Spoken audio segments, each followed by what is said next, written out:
দর্শক আপনাদের শুভেচ্ছা জানাচ্ছি। ইউনিভার্সাল মেডিকেল কলেজ এন্ড হসপিটাল আজকের সংবাদপত্রে আপনাদের স্বাগত জানাচ্ছি। আমি মীর মাসরুর জামান। সংবাদপত্রের শিরোনামকে ঘিরে চলমান পরিস্থিতি নিয়ে আলোচনার নিয়মিত আয়োজনে আজ আমাদের সঙ্গে রয়েছেন সিনিয়র সাংবাদিক পীর হাবিবুর রহমান।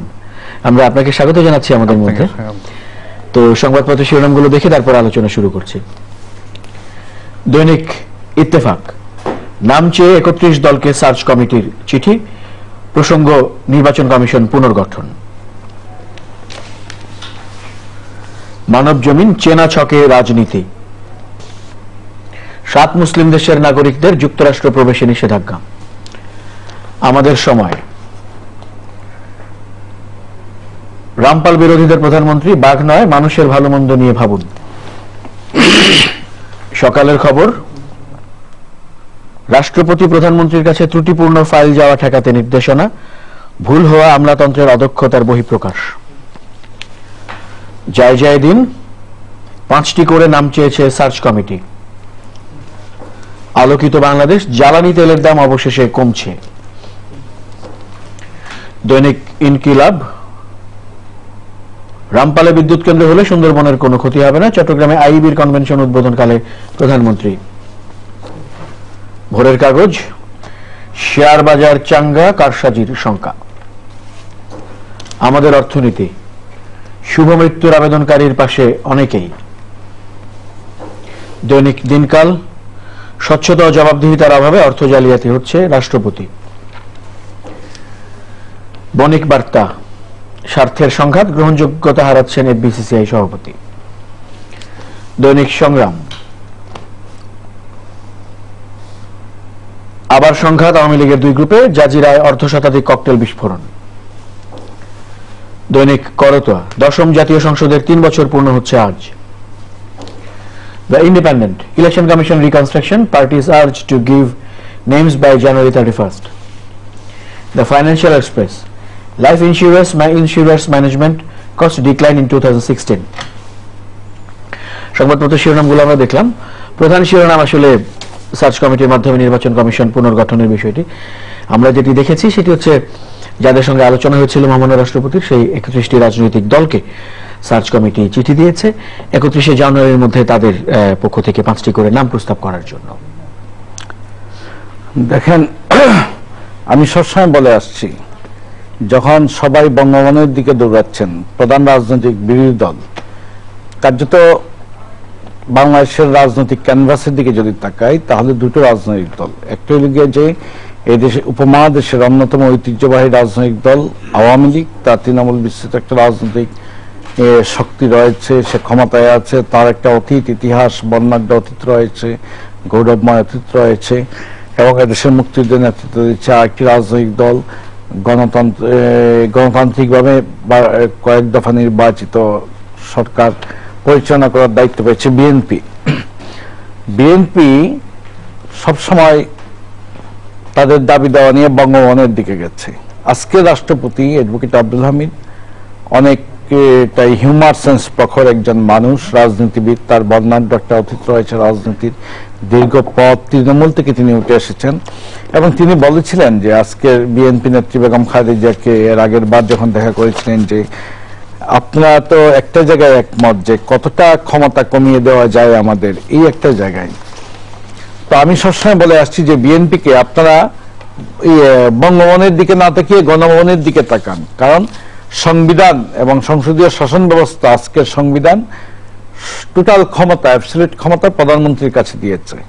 আপনারা যদি প্রধানমন্ত্রীর কাছে যান তাহলে আলাপ আলোচনার ভিত্তিতে একটা শক্তিশালী নির্বাচন কমিশন করতে পারবেন, কিন্তু বঙ্গভবনের দিকে যখন আপনারা যাবেন তখনই একটা সাংবিধানিক, যেমন সংবিধানগতভাবে প্রধানমন্ত্রী পরামর্শে রাষ্ট্রপতি নির্বাচন কমিশন গঠন করবেন, সেখানে কিন্তু এই সার্চ কমিটি এগুলো কোনো সুযোগ নাই।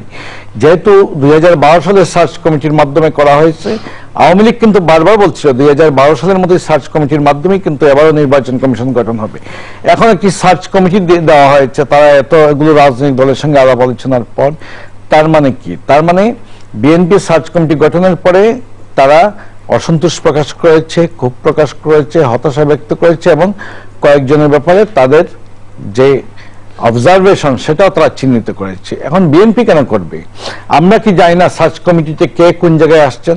একটা 17 কোটি মানুষের দেশ, আমাদের নখদর্পণে গোটা বাংলাদেশ, আমাদের সবার যার যার প্রফেশন থেকে আমরা সবাই সবাইকে চিনি, সবার নারী নক্ষত্র জানি, কে কোথা থেকে এসেছেন, কে মুসলিম লীগ পরিবার থেকে এসেছেন, কে কমিউনিস্ট পরিবারে বিয়ে করেছেন, কে ওই আজীবন স্বাধীনতা বিরোধী পরিবার হিসেবে চিহ্নিত ছিলেন এলাকায়, কে কিভাবে এসে এখানে আওয়ামী লীগের অতীত শাসনামলে কোন নেতা বা মন্ত্রীর ছায়ায় কিভাবে বেনিফিশিয়ারি হয়েছেন এবং কিভাবে তিনি পরবর্তীতে তার পদোন্নতি একের পর এক পেয়েছেন এবং নির্বাচন কমিশন 5 জানুয়ারির বিতর্কিত নির্বাচনের মধ্য দিয়ে তিনি কিভাবে দায়িত্ব পালনের মধ্য দিয়ে তিনি কিভাবে একটার পর একটা রাষ্ট্রীয় বা সরকারি আনুকূল্য পাওয়ার মধ্য দিয়ে আজকের অবস্থায় এসেছেন এবং আজকে সার্চ কমিটিতে এসেছেন। এরকম মনে করেন অনেকেই আছেন যারা বাংলাদেশের গোটা, আমি সবসময় বলি যে বাংলাদেশ আজকে কোনো সিভিল সোসাইটি বলে কোনো জিনিস নাই, নাগরিক সমাজ বলে কোনো জিনিস নাই, বুদ্ধিজীবী বলে কোনো জিনিস নাই। পুরা দুইটা রাজনৈতিক শক্তির আগ্রাসনে পতিত গোটা দেশের সোসাইটি সমাজ যেখানে দলকানা, গোটা পেশাজীবীরা যেখানে দলকানা দলান্ধ, এবং সেই পরিস্থিতিতে আপনি যেটা একসময় আজকের বিএনপি নেত্রী বেগম খালেদা বলছিলেন পাগলা শিশু ছাড়া নিরপেক্ষ কোনো লোক নয়, আজকে সরকার হয়তো তাই প্রমাণ করে দেবে যে আসলে পাগলা শিশু ছাড়া, যেহেতু আপনি বলছেন কোন নিরপেক্ষ লোক নেই, সুতরাং এমন একটা সার্চ কমিটি গঠন করেছে যে সার্চ কমিটির দিকে আজকে বিরোধী দলের কি বক্তব্য সেটা আমার দেখার বিষয় নেই। আমার নিজের অবজারভেশন, তারা যতই কতটা 31টা না কতটা রাজনৈতিক দলকে, যেসব রাজনৈতিক দল বঙ্গভবনে বৈঠক করেছিলেন সেই সব রাজনৈতিক দলের মহাসচিবদের কাছে তারা নাম চেয়েছেন নির্বাচন কমিশনে কাদেরকে দেওয়া যায়। এখন এই নির্বাচন কমিশনে দেওয়ার মতো সার্চ কমিটির কি ক্ষমতা রয়েছে? সেটা তো সাংবিধানিকভাবে প্রধানমন্ত্রী যেটা বলবেন সেটা, এখনো সময় আছে। আমি মনে করি যে সকল বিরোধী রাজনৈতিক দলগুলোকে তারা এখনো গণভবনের দিকে যান এবং এখনো যদি পারেন একটা শক্তিশালী নির্বাচন কমিশন গঠনের চেষ্টা চালান। কারণ এই সার্চ কমিটি, যে সার্চ কমিটি গঠিত হয়েছে, এই সার্চ কমিটিতে এমন কোনো শক্ত মেরুদণ্ডের, এমন কোনো যে মানুষের আস্থার জায়গা, যেটা অতীতে আমরা অনেক মানুষকে দেখেছি, মনে করেন 1/11-এর আগে আমরা সেই ইয়াজুদ্দিন তত্ত্বাবধায়ক সরকারে দেখেছি এমন শক্ত মেরুদণ্ডের মানুষ যারা তত্ত্বাবধায়ক সরকার থেকে যখন দেখছেন তারা একটা গ্রহণযোগ্য নির্বাচন করতে পারছেন না, ওইদিকে আজিজ মার্কা একটা নির্বাচন কমিশন, তখন তারা বেরিয়ে এসেছেন। এইরকম 4 জন উপদেষ্টা রয়েছেন বাংলাদেশের ইতিহাসে যাদের নাম লিপিবদ্ধ হয়েছে। তো সেই রকম একটা ব্যক্তিত্বপূর্ণ, মর্যাদাপূর্ণ এবং মানুষ যারা অন্যের করুণাশ্রিত জীবনে পেশাদারিত্বের জায়গায় তাদের নিজেদেরকে বিকশিত করেন নাই, এইরকম মর্যাদাবান, আত্মমর্যাদা সম্পন্ন, ব্যক্তিত্ব সম্পন্ন নাগরিকদের মধ্য থেকে যদি আজকে সার্চ কমিটি গঠিত হতো তাহলে আমিও নিশ্চয়ই আপনার সন্তুষ্ট প্রকাশ করতাম এবং খুশি হতাম।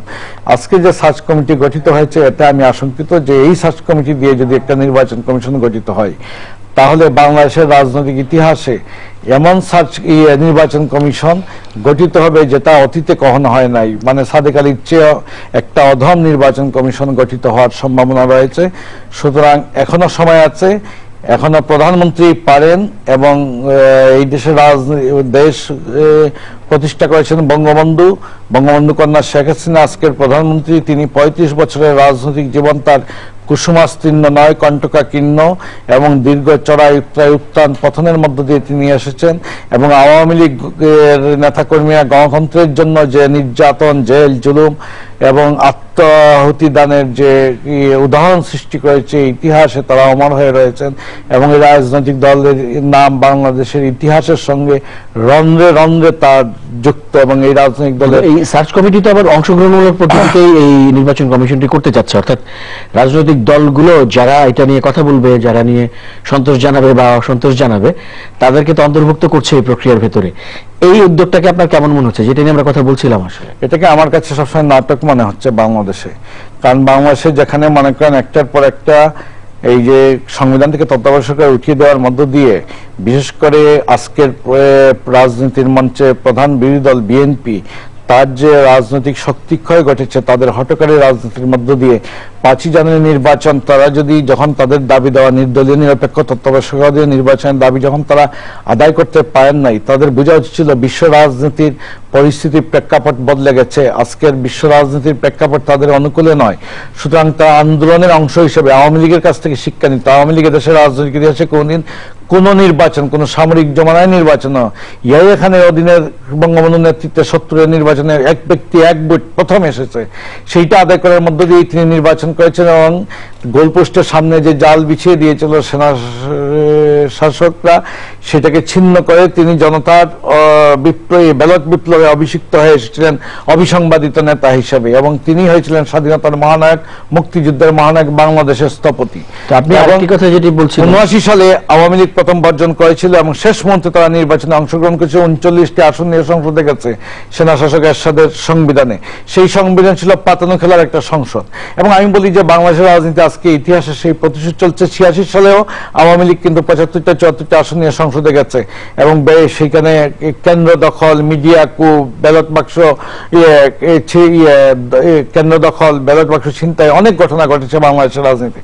তারপরে কিন্তু বাংলাদেশের ভোটের রাজনীতিকে, নির্বাচনকে কখনো প্রত্যাখ্যান করে নাই। বিএনপি প্রত্যাখ্যান করেছে, প্রতিরোধ করতে পারে নাই। বিএনপি যখন 15 ফেব্রুয়ারি নির্বাচন করেছিল, আওয়ামী লীগ সেই রাজনৈতিক শক্তি দিয়ে তার হিসাব নিকাশটা তার কাছে নিশ্চিত ছিল যে 15 দিনের এই সংসদের পরে কি ঘটবে, মানে সাংবিধানিকভাবে তাদের তত্ত্বাবধায়ক সরকার আসছে। বিএনপি একটা অন্ধকারের মধ্যে আন্দোলন করেছে, একটা অনিশ্চিত গন্তব্য করেছিল, তাদের শক্তি করেছে, তাদের সারা দেশের রাজনৈতিক শক্তি আজকে দুর্বল হয়েছে। এখন আজকে যে সার্চ কমিশনের মাধ্যমে যে নির্বাচন কমিশন আসবে, এখন কি হবে? আগামী রাজনীতিতে কি বিএনপি আদৌ নির্বাচনে অংশগ্রহণ করতে পারবে, নাকি এমন এক নির্বাচন কমিশন আনা হবে যাতে বিএনপি কে নির্বাচন বর্জনের পথে হাঁটতে হয়? যদিও আমি মনে করি যে এইবারের নির্বাচনে যে কোনো মূল্যে বিএনপি আসবে, কারণ তার যে খেসারত দিয়েছে রাজনীতিতে 5ই জানুয়ারি বর্জন করার মধ্য দিয়ে, যদি সেদিন আসতো তাহলে ইতিহাস হয়তো অন্যরকম হতো।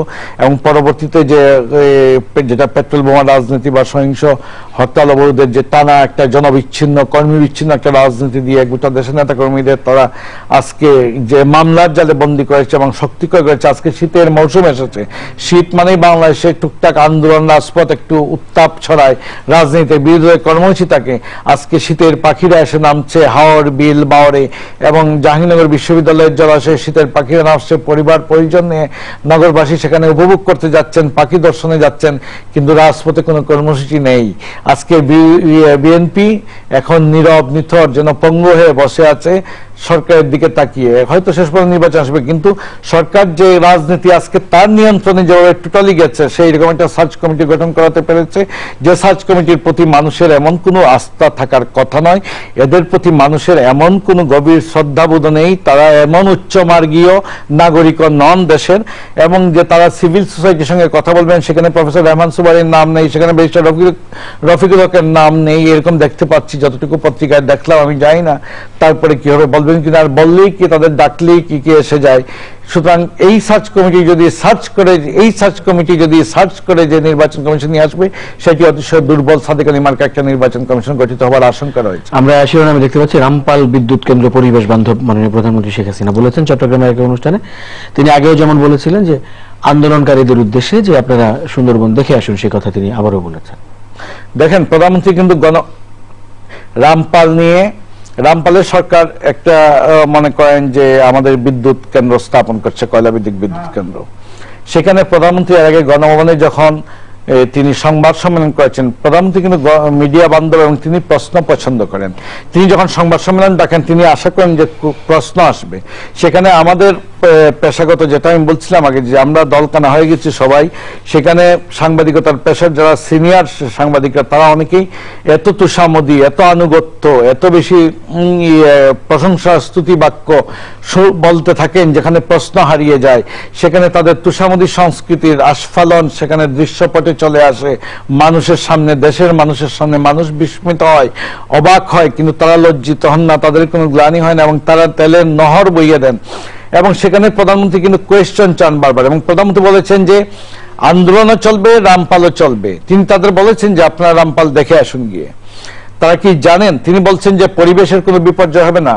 তিনি গতকালও তিনি চট্টগ্রাম যে প্রকৌশলীদের যে মহাসম্মেলনে তিনি সেখানেও বলেছেন যে এখানে যে কয়লা যেভাবে নিয়ে আসা হবে এবং যেভাবে যতটা দূর সেখানে বিদ্যুৎ কেন্দ্র স্থাপন হচ্ছে তাতে সুন্দরবনের কোনো ক্ষয়ক্ষতি হবে না। প্রধানমন্ত্রীর বক্তব্যে যেরকম যুক্তি রয়েছে, তার দেশপ্রেম, তার উন্নয়ন, তার বিদ্যুতের যে চাহিদা মানুষের, আজকে গ্রামেগঞ্জের মানুষ বিদ্যুৎ পাচ্ছে, আজকে বিদ্যুতের যে সমাধান করছে, এটা প্রধানমন্ত্রী একটা চ্যালেঞ্জের জয়।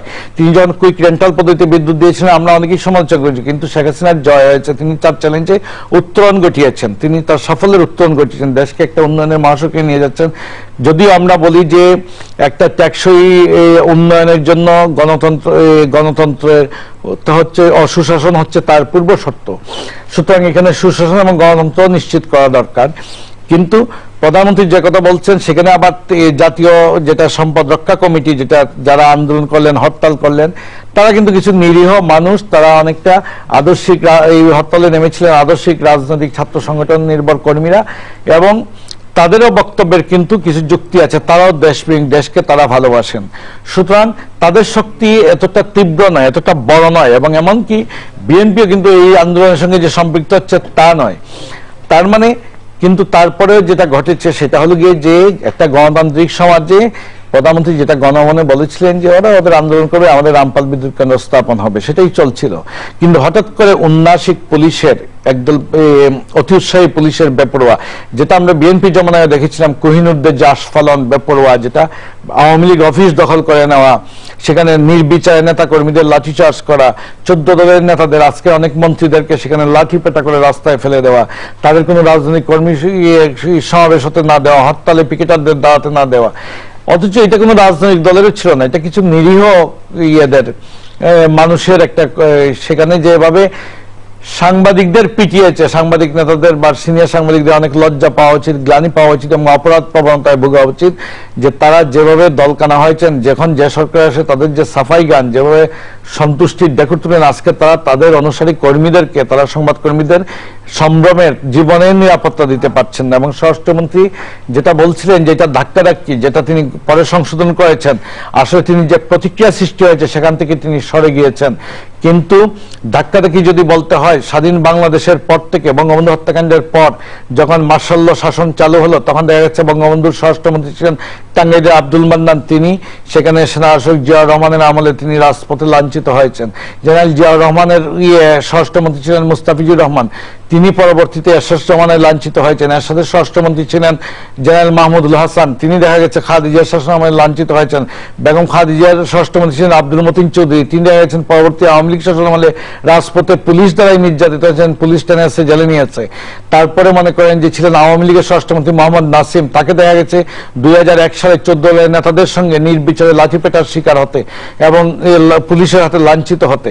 এইটা তো আমরা চাই না। এবং এটাকে যদি বলেন আজকে ধাক্কাধাক্কি, তাহলে যদি ভবিষ্যতে একদিন আপনাদেরকে বিরোধী দলে আসতে হবে, আপনিও হয়তো রাজনীতিতে আসবেন, আর সেদিন যদি পুলিশ এই অসুধ আচরণ করে, তাহলে কি বলবেন যে ধাক্কাধাক্কি? আমরা এরকম ধাক্কাধাক্কি শুনতে চাই না। আমরা চাই যেখানে অন্যায়, যেখানে মানুষের ওপর জুলুম, যেখানে মানুষের গণতান্ত্রিক অধিকার খর্ব, যেখানে মানুষের পেশাদারিত্বের অধিকার খর্ব, সেখানে সরকার শাস্তিমূলক ব্যবস্থা নিন। যে সকল পুলিশ সদস্য অতি উৎসাহী হয়ে তাদের উন্নাসিক আচরণ দেখিয়েছেন, সাংবাদিকদের নির্বিচারে পিটিয়েছেন, বুটের যে এসআই এরশাদ বুটের তলায় পিষ্ট করেছেন সংবাদকর্মীদেরকে, তিনি এর আগে রাজারবাগে ঘোড়ার দায়িত্ব পালন করেছেন। ঘোড়ার লাথি তিনি খেয়েছেন কিনা আমি জানি না, যদিও মুরব্বীরা বলেন যে রাজার সামনে আর ঘোড়ার পিছনে হাঁটতে হয় না, ঘোড়ার পিছনে হাঁটলে ঘোড়ার লাথি খাইতে হয়। কিন্তু তিনি যে বুটের লাথি চালিয়েছেন, এটা গণতন্ত্রের জন্য লজ্জার, সভ্য সমাজের জন্য লজ্জার। এবং এদেশের সাংবাদিকরা এদেশের স্বাধীনতা গণতন্ত্রের সঙ্গে অঙ্গাঙ্গিভাবে জড়িত, নিবিড়ভাবে সম্পৃক্ত, এবং আওয়ামী লীগ গণতন্ত্রের সংগ্রামে যেভাবে জড়িত, এবং বঙ্গবন্ধু কন্যা যেভাবে মিডিয়া বান্ধব, এবং গণতন্ত্রের সঙ্গে তিনি নির্যাতিতদের যে হৃদয়ের ক্রন্ধন, রক্তকরণ, সেটা তিনি যেভাবে উপলব্ধি করেন, বাংলাদেশের রাজনীতি আর কারো এটা উপলব্ধি করার কথা নয়। আমরা আশা করব যে ন্যায় বিচার তিনি করবেন। অনেক ধন্যবাদ আজকে সময় দেওয়ার জন্য জনাব পীর হাবিবুর রহমান। আপনাকে ধন্যবাদ। প্রিয় দর্শক, আপনাদেরও ধন্যবাদ।